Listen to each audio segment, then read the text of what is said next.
Bəs ümumiyyətlə gənclərə məsləhətiniz nə olar?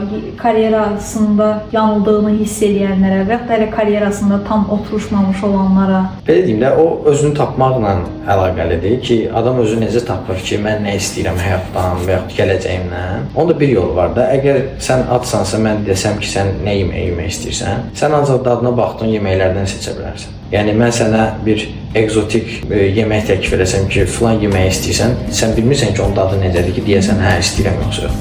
Ona görə həddindən artıq çox şeyin dadına baxmaq lazım. Yəni fərqli sahələrdə özü yoxla, bir ay burada, 3 ay orada, 5 ay orada, 1 il burada.